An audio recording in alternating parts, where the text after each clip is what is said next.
సూర్యాపేట జిల్లాలో 79వ స్వాతంత్ర దినోత్సవ వేడుకలు ఘనంగా నిర్వహించారు. కలెక్టరేట్ కార్యాలయంలో జాతీయ జెండాను ఆవిష్కరించారు మంత్రి ఉత్తమ్ కుమార్ రెడ్డి. మంత్రికి పోలీసులు గౌరవ వందనం అందజేశారు. సీఎం రేవంత్ రెడ్డి ఆధ్వర్యంలో అభివృద్ధి, సంక్షేమమే ధ్యేయంగా పనిచేస్తున్నట్లు చెప్పారు మంత్రి ఉత్తమ్. కార్యక్రమంలో జిల్లా కలెక్టర్ తేజస్ నందలాల్ పవార్, ఎస్పీ నరసింహ, జిల్లా అధికారులు, ప్రజా ప్రతినిధులు పాల్గొన్నారు.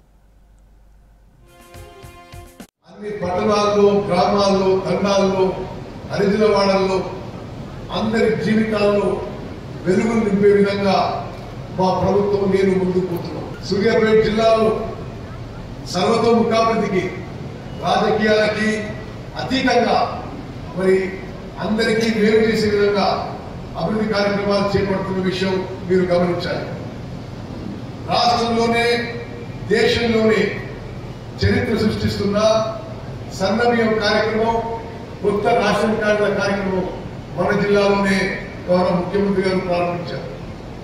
మరి నేను ఇరిగేషన్ శాఖ మంత్రిగా మన జిల్లాలో నలుమూలలా ఎక్కడెక్కడ ఇరిగేషన్ పనులు మొదలు పెట్టాలనో, వేగవంతం చేయాలనో మరి చాలా మటుకు చేస్తున్న విషయం కూడా మీకు గుర్తు చేస్తున్నాను. పోయిన వానాకాలం పంటలో కానీ, పోయిన యాసంగి పంటలో కానీ మన జిల్లాలో రికార్డు స్థాయి పంట పండడం, ప్రతి మారుమూల గ్రామంలో ప్రతి రైతు దగ్గర వరి ధాన్యం కొనుగోలు చేసి ఎంఎస్పీకి మరి ధర చెల్లించి వాళ్ళ బ్యాంకు ఖాతాలో వేయడం జరిగిన విషయం గుర్తు చేస్తున్నాం. నేను ముందు ప్రకటించినట్టుగా హుజూర్ నగర్ లో, కోదాడలో 9 కాన్స్టిట్యున్సీలో ఇంటిగ్రేటెడ్ రెసిడెన్షియల్ స్కూల్స్ ఒక్కొక్కటి 200 కోట్ల రూపాయలతో, 600 కోట్ల రూపాయలతో మరి కడుతున్నాం.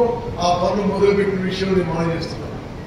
అదేవిధంగా కోదాడ నిలవడానికి మరి జవహర్ నవోదయ విద్యాలయ కేంద్ర ప్రభుత్వం ద్వారా సిబిఎస్ఈ మరి మోడల్ ఎడ్యుకేషన్ ఇవ్వడానికి తీసుకొచ్చిన విషయం కూడా నేను గుర్తు చేస్తున్నాను. అదేవిధంగా హుజూర్ నగర్ లో గౌరవ ముఖ్యమంత్రి గారు గవర్నమెంట్ అగ్రికల్చర్ కాలేజ్ మంజూరు ప్రకటించిన విషయం కూడా మీ అందరికీ తెలుసు. దానికి స్థల సేకరణ కోసం పనులు జరుగుతున్నాయి. స్థల సేకరణ జరిగినాక పనులు మొదలైతే